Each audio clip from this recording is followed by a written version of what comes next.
सरकार ने पता नहीं क्यों 6 गनर इसको दे रखे हैं, 2 गनर इसकी पत्नी को दे रखे हैं।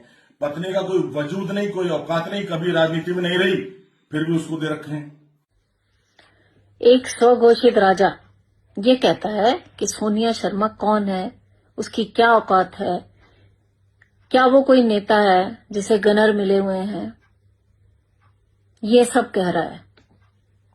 तो उसे बता दूं कि मैं उसकी पत्नी हूं जिसने तुझे तेरी औकात दिखाई थी 2022 में, और बार बार दिखाता है। जब जब तू उसे ललकारता है ना, तो वो तुझे तेरी औकात याद दिला देता है। मैं वो हूं, उसकी पत्नी हूं। और मैं किस खानदान से आती हूं, कहां से बिलोंग करती हूं, ये सब मैं आज तुझे बता ही देती हूं। जो हमारा क्षेत्र है जहां पे गंगा बहती है, गंगा के उस पार बालावाली तक हमारी जागीरदारी थी। मैं नहीं कहती हम राजा थे, हम राजा हैं, क्योंकि राजशाही बहुत पहले 1947 में खत्म हो चुकी है। इसीलिए ये सब बातें करने की हमें आदत नहीं है। हम नहीं दिखावा करना चाहते, नहीं बताना चाहते, ये सब चीजें नहीं बोलना चाहते। तुम्हारी तरह छिछोरापन नहीं है हमारे में।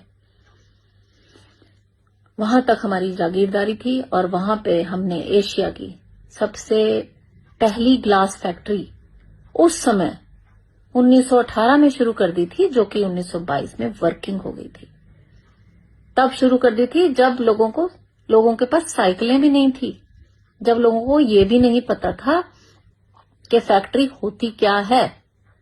उस समय मेरे पूर्वजों ने वहां पे फैक्ट्री, ग्लास फैक्ट्री, शायद यहाँ के सब घरों में उस ग्लास फैक्ट्री का सामान होता था। लैंप्स, उस जमाने में जितने लैंप्स थे वो उस ग्लास फैक्ट्री में बनते थे। पेपर वेट्स, मर्तबान जितने थे, मेरे पूर्वजों के द्वारा लगाई गई ग्लास फैक्ट्री के ही थे। उन पे लिखा होता है। अब मैं बताती हूँ अपने पैतृक गांव के बारे में, मंडावर के बारे में, जो एक रियासत थी जिसके अंदर काफी गांव आते थे, जिसके जागीरदार मेरे पूर्वज थे। आज भी हमारी बहुत सी जमीनें और बाग हैं वहां पर, और कुछ 1-2 कोठियां या एक हवेली वहां अभी भी बची हुई है। और पुरानी हवेलियां जो 1600-1700 के टाइम की थी, वो अब ध्वस्त हो चुकी हैं, क्योंकि कोई रहता नहीं था वहां। परिवार सब लोग बाहर निकल चुके थे, तो वो मेंटेन नहीं रह पाए, तो वो अब ध्वस्त हो चुकी हैं। परंतु अभी भी जो हमारी हवेली है, जो मेरे दादा विश्वेश्वर नाथ जी ने बनवाई थी, वो आज भी वहां है। और उस पे पत्थर भी लगा हुआ है कि वो किस सन में बनी थी, जो 1800 कुछ में बनी थी। पुरानी हवेलियां तो अब नहीं रही हैं, ये हवेली अभी भी है, और घेर जो पहले हुआ करते थे वो भी अभी हैं। तो अभी भी जाकर मेरे खानदान का पता लगाया जा सकता है वहां जाकर।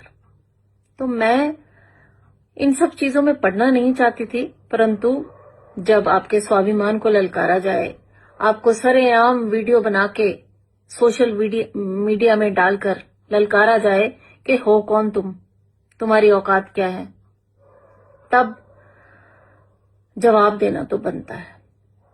इसलिए मुझे आकर बताना पड़ा कि मैं कौन हूं, कहां से बिलोंग करती हूं। और अब मैं आती हूं, हाँ, वहां पे अभी भी मेरे परिवार की जमीनें और बाग अभी भी हैं। वहां पे हमारी कुलदेवी का मंदिर, कालिंदी जी का मंदिर भी है वहां पर, जिसकी जमीनें भी मेरे ही परिवार ने जमीन वहां पे दान की हुई है। उसके आगे एक तालाब भी है। वहां पे एक मेला भी लगता है, जिसमें आसपास के सभी गांव के लोग वहां आते हैं। आज भी वह मंदिर मेरे ही परिवार द्वारा संचालित है। अब आते हैं सहारनपुर में मशहूर मंदिर, शक्तिपीठ, शाकुंभरी देवी का मंदिर। वह मंदिर भी मेरे ही पूर्वजों द्वारा उस मंदिर की भी सेवा की जाती रही है, बरसों से, सदियों से। जब से मां शाकुंभरी का वहां अवतरण हुआ, उस समय से मेरे ही परिवार के लोग वहां के पंडित थे और वहीं की पूजा, वहां की सेवा करने का मौका हमें ही, मेरे ही परिवार को मिला है। आज भी प्रथम दर्शन जो भूरा देव है, वहां मेरे ही भाइयों द्वारा आज भी सेवा दी जाती है। उसके आसपास की जितनी भी जमीनें हैं वो भी डायरेक्ट मेरे परिवार की ही हैं। अब आते हैं रायपुर की तरफ, जो देहरादून के पास रायपुर है। वहां पे 4 लाख एकड़ जमीन हमारी ही थी। उसमें से 2000 बीघा कुछ समय पहले ऑर्डिनेंस फैक्ट्री जब लगी थी तब मेरे दादाजी ने उनको दी थी। आज भी वहां पुरानी 400 साल पुरानी हवेली है जो हमारे इतिहास का पता देती है। इसलिए बार बार किसी को ललकारना ठीक नहीं होता। ये हमारे बारे में गलत अफवाहें फैलाते हैं कि इनका तो पता ही नहीं है, ये कहां से हैं, कभी यहां कभी वहां, इनका मालूम ही नहीं है ये कहां के रहने वाले हैं, कौन है, कहां से आए हैं। इस तरह की अफवाहें क्षेत्र में फैलाते हैं हमारे खिलाफ। पता नहीं इनको उससे क्या मिलता है, क्या हासिल हो जाता है, ये मैं नहीं जानती। चूंकि विधायक जी क्षेत्र में नहीं थे, कानपुर की तरफ नहीं थे, तो वहां पे एक पगड़ी जो संदीप सैनी जी के पिताजी की पगड़ी थी, उसमें विधायक जी की जगह मैं गई। वहां पे मैं पहुंची। वहां पे बिन बुलाए मेहमान प्रणव सिंह भी पहुंच गए थे। चलिए सुख दुख में आ जाते हैं, कोई बात नहीं है। पता नहीं पहले तो आते भी थे या नहीं, परंतु जब से हम क्षेत्र में आए हैं, विधायक जी हर एक इंसान के सुख दुख में जाते हैं, खड़े रहते हैं साथ। तब से ये भी शायद आने लगे हैं कुछ समय पहले से। तो ये वहां पहुंच गए, कोई बात नहीं, किसी ने कुछ नहीं कहा। जब वापस जाने लगे तो मेरी कार को देखकर, जो बाहर खड़ी थी उसे देखकर तमतमा गए और चिल्लाने लगे, हम राजा हैं, हमारे क्षेत्र में ये कौन आ गए, इन्हें बाहर निकालो। इस तरह की बातें करने लगे और 6 बंदूकधारियों को मेरी गाड़ी के आगे खड़ा कर दिया। अपने ड्राइवर को बोलने लगे कि टक्कर मारो इसकी गाड़ी में, टक्कर मारो इसकी गाड़ी में। एक गाड़ी पीछे लगा दी, एक मेरी गाड़ी के आगे लगा दी। उस टाइम 6 बंदूकधारी खड़े कर दिए। मेरे साथ तो एक ही था, एक ही छोटा लड़का मेरे साथ था जो जिसके हाथ में बंदूक थी। वो अड़ के खड़ा हो गया तुम्हारे सामने और गांव वालों ने मिलकर तुम्हें भागने पे मजबूर कर दिया। तुम चीख चिल्ला के वहां से भाग गए और मुझे सम्मान से बिठाया और बताया कि हमने इसको नहीं बुलाया था, ये खुद आया था। तो ये है सोनिया शर्मा की औकात, ये है मेरा सम्मान क्षेत्र में। तुम्हें तो भगाया और मुझे वहां बिठाया, मुझे सम्मान दिया। ये है मेरी औकात। और मेरे पति की औकात और हैसियत के बारे में तो तुम अच्छी तरह जानते हो। यही तो तुम्हारा सबसे बड़ा दर्द है, यही तो तुम्हारी सबसे बड़ी तकलीफ है।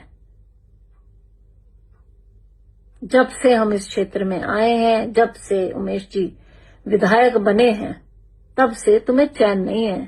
तुम एक भी रात चैन से सोए नहीं। कभी भी आके लाइव गालियां देने लगते हो। विधायक जी के अलावा विधायक जी के परिवार को भी गालियां देते हो, गंदा बोलते हो। शर्म नहीं है तुम्हें, बिल्कुल शर्म नहीं है। बेशर्म आदमी हो तुम। क्या कोई जनप्रतिनिधि ऐसा देखा है? हमने तो कोई ऐसा देखा नहीं कि जो इतनी बेशर्माई पे उतर आए। हारने के बाद पचा ही नहीं पा रहा हार, बेकार में परिवार को भी इन्वॉल्व करता है बीच में। ऐसा आदमी परिवार को छोड़ो, बिरादरी को भी ले आता है बीच में। बिरादरी बेकार में अपनी बिरादरी को भी बदनाम कर रहा है। बिरादरी, गुजर बिरादरी समझदार लोग हैं, समझते हैं वो तुम्हारे बारे में कि तुम कैसे हो। उत्तराखंड के पूर्व विधायक रहे हो तुम, और कई बार, कम से कम इस बात की इज्जत रख लो, इसी बात की इज्जत रख लो कि लोगों ने तुम्हें विधायक बनाया था, इस बात की इज्जत रख लो। परंतु नहीं, तुम्हें तो कुछ प्रॉब्लम है। देवयानी जी, इनको चेकअप करवाइए, इनको साइकेट्रिस्ट से दिखाइए, इनका दिमागी संतुलन ठीक नहीं है। ये सरेआम वीडियो डाल के औकात पूछते हैं हमारी। हद कर दी है इन्होंने। सब देख रहे हैं, खैर सब लोग देख रहे हैं कि तुम कितनी नीचता पे उतरे हुए हो। किस लिए? चुनाव में अब ज्यादा समय तो रह नहीं गया। चुनाव के लिए मेहनत करो ना, चुनाव के लिए मेहनत करो। हम भी चुनाव में हैं, हम भी मेहनत कर रहे हैं। तुम तो एक पार्टी से जुड़े हुए हो, हम निर्दलीय मेहनत कर रहे हैं। जनता को डिसाइड करने दो कि उसे कौन चाहिए, उमेश कुमार चाहिए या प्रणव सिंह चाहिए, ये जनता को डिसाइड करने दो। इस तरह लड़के, भिड़ के, चिल्ला के, झूठ फैला के, बिरादरी का नाम ले लेके, बिरादरी को बीच में डाल डाल के, महल की दुहाइयां देकर, इस तरह की ओछी हरकतें मत करो। मेहनत करो। चुनाव के लिए नेता बहुत मेहनत करते हैं, बहुत मेहनत करते हैं चुनाव लड़ने के लिए। मेहनत करो। तुम्हें पिछले 4 टर्म बिना मेहनत किए मिल गए ना, क्योंकि यहां पे तुम्हें तुम्हारी औकात दिखाने वाला कोई था नहीं। अब आ गया तो अब तुम्हें गली गली, मोहल्ले मोहल्ले घूमना पड़ेगा। अब तुम्हें हर गांव में जाना पड़ेगा वोट मांगने के लिए। ये होती है नेता की औकात। जो चुनाव में आते हैं, जो चुनाव लड़ते हैं, उन्हें जनता के आगे झुकना पड़ता है, झुक के वोट मांगना पड़ता है। ये होता है नेता, जनता बनाती है नेता। राजा, ये जो तुम्हारा घमंड है ना, राजा राजा, वो तो सम्मानित जनता, क्षेत्रवासी तुम्हें इज्जत देते हैं, सम्मान देते हैं, तब तक तुम राजा बने रहे। अब सबको पता चल गया तुम झूठे राजा हो, तुम्हारा टाइटल भी नहीं है, तुम ना कहीं के चैंपियन रहे, ना तुम कहीं IAS ऑफिसर रहे। सारे भेद जनता के आगे खुल चुके हैं, सारे तुम्हारे झूठ खुल चुके हैं। और हाँ, मेरे पति के बारे में जो तुम झूठ बोलते रहे कि बलात्कार का मुकदमा, बलात्कार का मुकदमा, बलात्कार कहाँ है, कहाँ है? सिद्ध कर दिया क्या तुमने? कोर्ट में कहीं सिद्ध हुआ है तो बताओ, बताओ ना जनता को। क्यों नहीं दिखा रहे हो? अब क्यों चुप होके बैठ गए? दिखाओ कौन सा लंबित है और कौन सा आरोप सिद्ध हो गया, बताओ मुझे। ऐसे तो कोई भी कह देगा। तुम जिस एक लड़की के ऊपर नोट उड़ा रहे थे, अगर हम भी कह दें कि तुमने उसका बलात्कार किया है तो कोई रोक लेगा हमारी जुबान? बन गए तुम भी आरोपी। 2 मिनट लगते हैं किसी पे आरोप लगाने में, परंतु उसे सिद्ध करके दिखाओ, तब वो आरोपी होता है। जब तक ये सिद्ध नहीं होगा कि मुकदमा चला और उसमें क्या हुआ, ये तो सिद्ध करो।